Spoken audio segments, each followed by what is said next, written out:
I'm a different person. Like you guys are northern New Mexican and stuff like that. My mother was Italian from Sardinia, and her family come from Italy, from Sardinia, and my dad is from Asturias. We don't even speak Spanish. We speak bable. We don't play guitar. We play the bagpipes, and we don't drink red wine. We drink cider. So I was raised by a family that is mostly European. My grandpa was the closest, I can tell you, close to Father Roca. And then when I talk to this priest around here, I speak the Spanish of there. I speak the Spanish of New Mexico because I learned the Spanish of Mexico.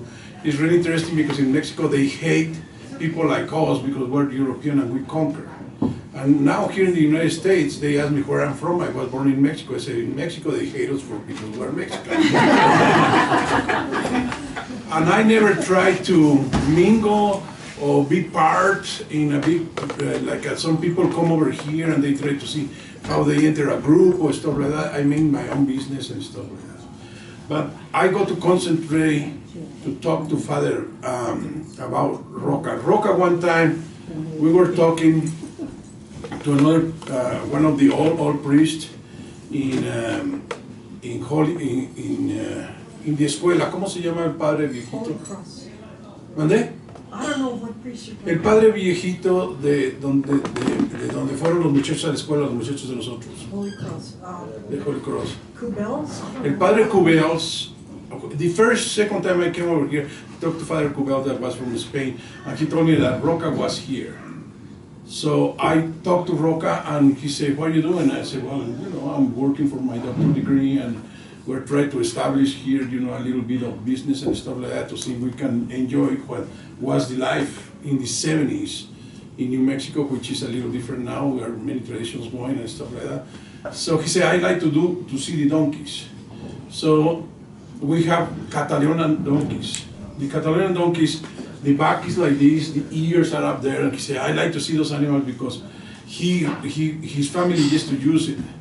And then Harry and Maria came with his kids. Now they're 40 years old or something, and the kids were this big and came to ride our donkeys. And then Mrs. Jaramillo, believe it or not, she was riding our donkeys in January. So the donkeys are the one who introduced me to Roca, introduced me to his friends, Maria and Harry, introduced me to Miss Jaramillo in a different way. It's not a restaurant, they're riding the animal. The animals are just the ambassadors of everything.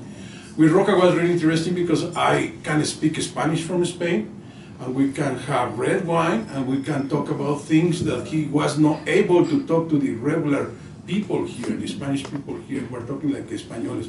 It's another different level. So when they told me that I do the sculpture, I said, well, I'm really happy. So I started doing his head, so he visits and he has red wine, and I'm doing the sculpture and stuff like that. It's like 3 weeks after that, they told me, stop. You cannot do the sculpture. You cannot do one more session. So I stopped for more than 10 years because he need to be dead.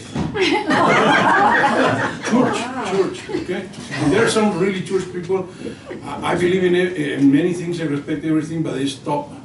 So then when he died, Pat made the effort to have donations to pay for the materials. I donate the materials, and I donate a bunch of my time and materials and efforts and stuff like that.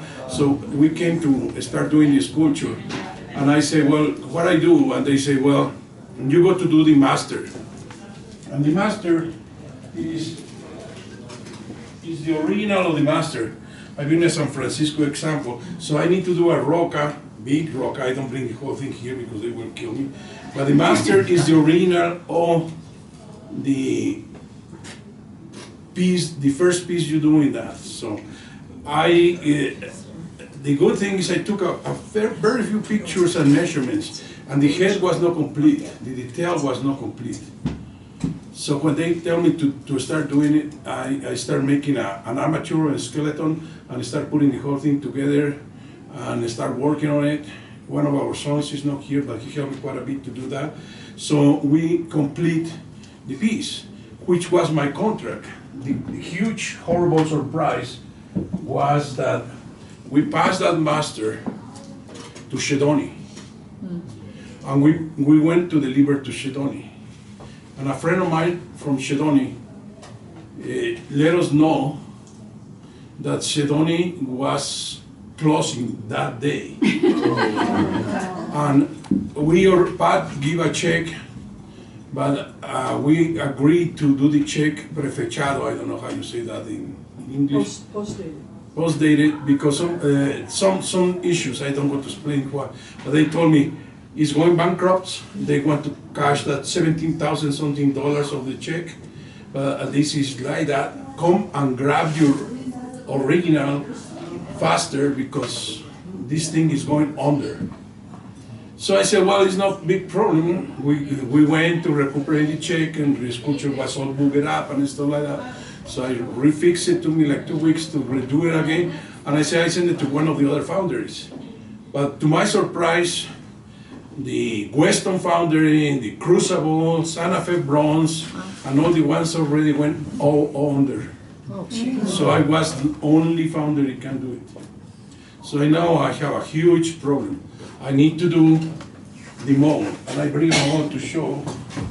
And I don't want to make it too long because the mold is made out of rubber, have like 10 coats, and outside have what we call a model mold.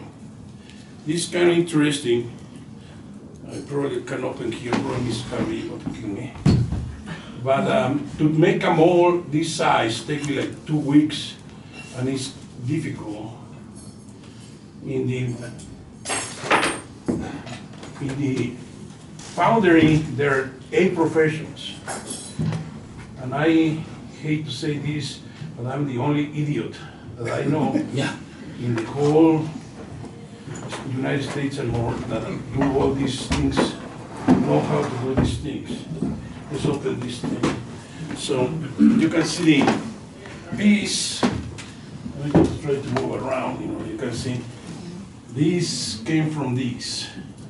They're like a 10 coats to right to that. So this is the positive. This is the first positive. This is the first negative, and it's rubber. That's just a napkin to make more volume. If you guys want to play with this thing afterwards, you can check it out. This is a high-tech material. It's difficult to handle it. You need to calculate proportions and you need to know what you're doing. The same with the modern mold. So we went for that. From this mold, when we heat it up, we close it, we spray some special oil in top, and we produce the next part. We produce a wax that is our second positive. And that wax got to be hollow. There's the window here. These are called windows. And you really need to know what you're doing. If I have more room, I bring more steps. I have more steps. But that already with the bears, the sash, and so on. So this is the second positive. Is it painted? What is that? Is that painted? Why is it Wait, different hold your color? horses. No, but she's asking about why it's red. Why is it red? Why is it red? or brown? Because it's red wax for the detail. The See, it detail doesn't come out. is He has to is with a special wax to do more definition. You can do it with regular wax, but I develop my own techniques.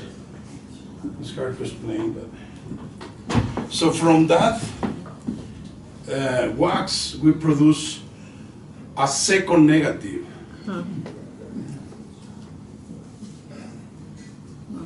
This is almost a bronze.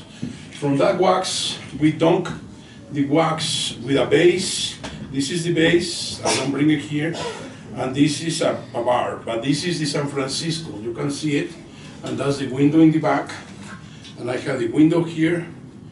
And this, we build it like in 15 days, 1 coat per day.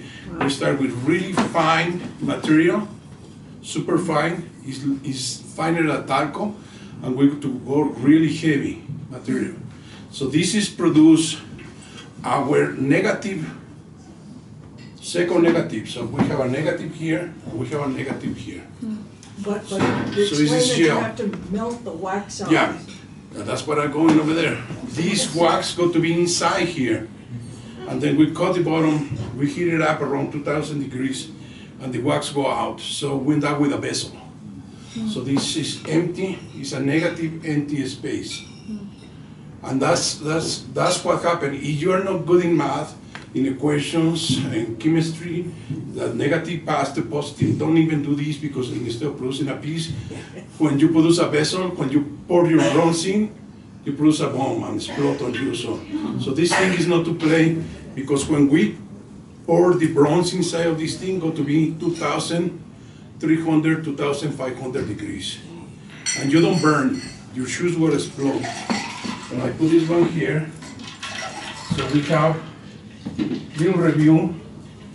Original, first positive, then we have the mold from that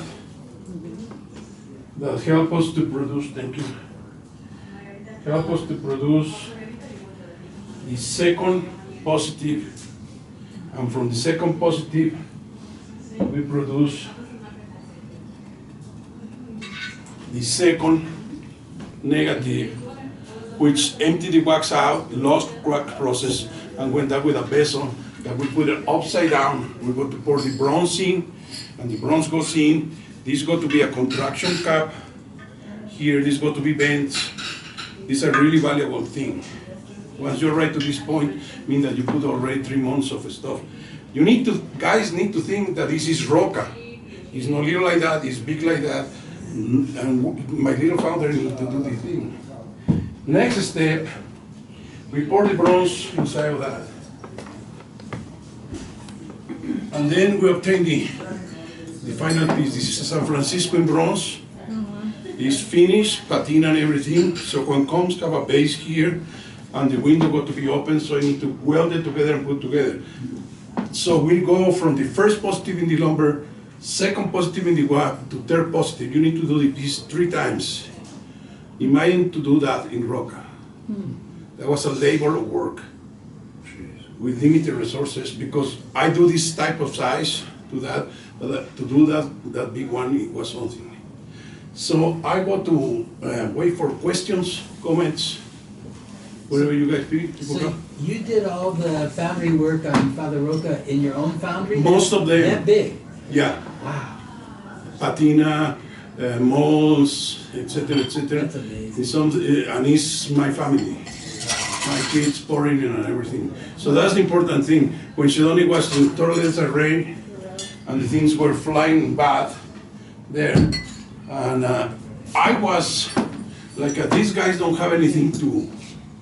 The people working in Shedoni, the guys, I know several of those guys because I've been in the jargon. They know me like they don't know me as a white practitioner, reproduction in horses. They don't know me like that. They know me because I do art. And I was thinking, one or two or three of these guys got to come to help. No, all those guys were in what is called, you apply in the government when you don't have jobs? Unemployment. So I end up with no help, no nothing, and then these people are just like that. So it's a miracle he's there, and the quality is tremendous because we have the good thing to buy the bronze ahead of time. And we bought it before it went up. But that piece is 400 pounds of bronze. And it's really hard. On top of that, I have the petition by Father Julio that he need to be at ground level, because I was thinking put it a little higher, you know, the dogs don't pee on it. Yeah, that's a classic in a sculpture. You go to a sculpture garden and the place dogs are not allowed, they need to be in alienation, careful and stuff like that. But he wanted the ground and stuff like that. Questions? I need questions. Show them the mold of Father Roca, don't you? I don't bring Father Roca mold. You don't help me. You were buying wine. It's a miracle. I have a sequence here to explain to them. I was thinking to bring the head, and so I don't have any help. Okay, questions? What was the significance of putting it on the ground? He wanted people to take pictures with him. Cool. The priest that wanted it on the ground, or Father Roca? Father Roca was already dead. Father Julio won Father Roca sculpture at ground level because he wanted people, you know. Stand around it. Yeah, they wanted to feel that Father Roca was always meeting pilgrims at the santuario and greeting them. And he wanted them, and Father Roca is there standing greeting pilgrims still, and people love to touch him at the ground, at the same level that they would have if he was alive, because it was a life-size sculpture. And so, I mean, I go over there every day, and when I go over there, and I say, "Hi, Father, how are you doing?" And of course, he smiles, and he's great. You know, his face is wonderful. Yes, Now, Maria said that Father Roca's ashes are inside there. I don't know what she said. They say many things. They like to say a bunch of stupid things, but they're stupid things. The ashes, I go to enter a territory to answer to you. I'm really honest, and I put it the way it is. The bulk of the ashes, as I know, they went to Holy Cross area, you know. Okay. And that really bothered a bunch of people. So that's what I can tell you. There's some classified things. If you want to know too much, start your investigation. I don't get in those things. I did this sculpture. We did a really good job. Yes, you did. And really accessible. I put a bunch of effort and many hours. I put like 3,000 hours of work. I don't get paid for anything of that, really. Ask him. Do you pour it all in one No, sitting or did? parts. You do like boots, and you do the head, the hands, you cut the torso and stuff like that, and you need to weld it. Nobody does complete sculptures like that.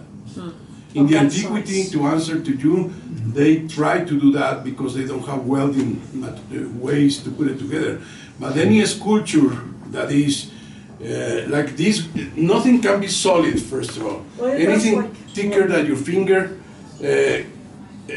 need to be hollow, so you need to weld parts, and that was, I think, was like 12 parts. Wow. I have pictures of all the things. Right. And for example, that Francis that's out there is 5 times bigger than that one. Right. That's the maquette. Yeah. And so that's how they enlarge it. Yeah, these and then it's sculptures are tested part of my in work.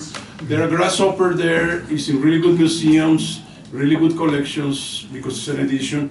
And then the San Francisco is in really good places. It's an edition, and the San Rafael. And they're all made in parts. Parts together, Yeah. it's welded together. To pour something complete like that, not even the big founders do that. You need to control certain areas. And the problem is are you an engineer or something like that? Kind of. Hydraulic pressure with temperature and differentials of temperature between the mold and when you're pouring, Right. they produce such a complex equations that you can blow up a mold when you're pouring. A mold is what I have here. Right.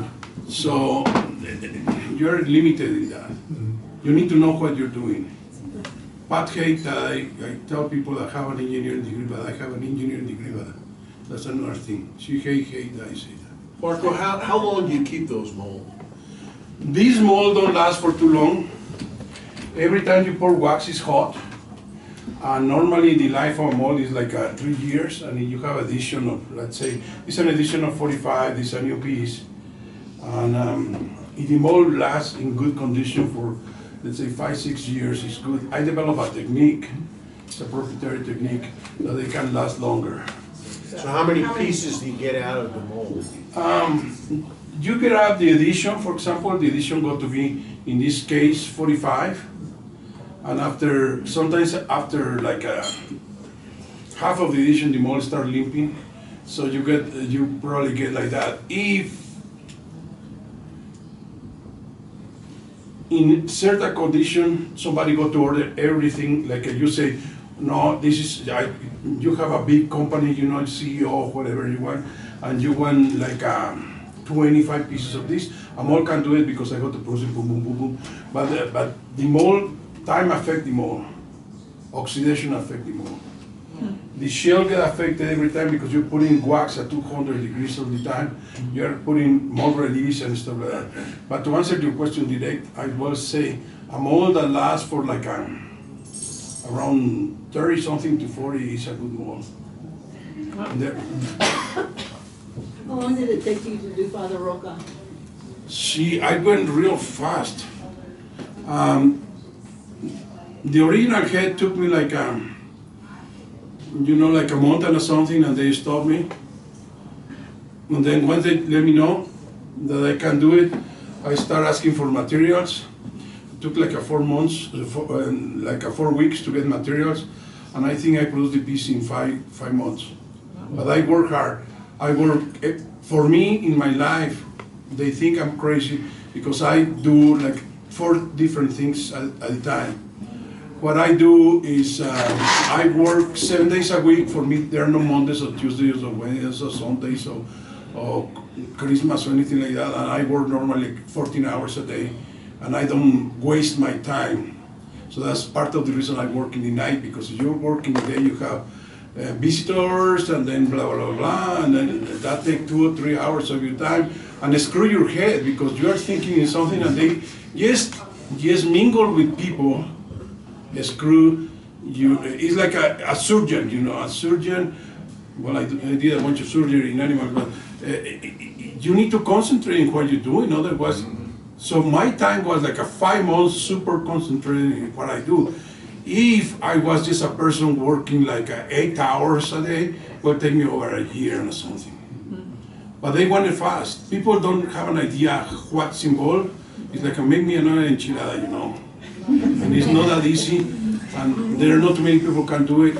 And we have a really good mold with Roca, going back to you. So it's some other place, vamos a decir, in Barcelona or something, when a Roca or the parish in La Sagrada Familia wants something, the mold is there, because you need to do a mold, doesn't matter you do one or you do multiples.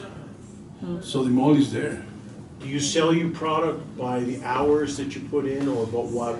In the foundry, the questions are really complicated because the materials are really expensive, and the foundry work is so specialized that you can compare with the cost of the mechanics that do work for Mercedes, BMWs, and things like that. It's people that really know what they're doing. It's not a two-buck guy that you come and say, well, make a hole, I want to put a fence here. Those people are specialized, and those people are, they guard their secrets and stuff like that. So the hour in the foundry go around $100 and up. So it's really expensive. If you put 3,000 hours plus 100, you end up with a bunch of expense. So this is mostly like try to help. Like this piece, my cost of production is around $2,000 for this piece. Just pass it around. Be strong. I'm not kidding. I'm not kidding. When you hold it, hold it. So that's that. In material, that piece have a bunch of money. Bronze is really expensive. It's a mix of 8 metals together in a perfect proportion. Questions? Marco, your life is so huge. I mean,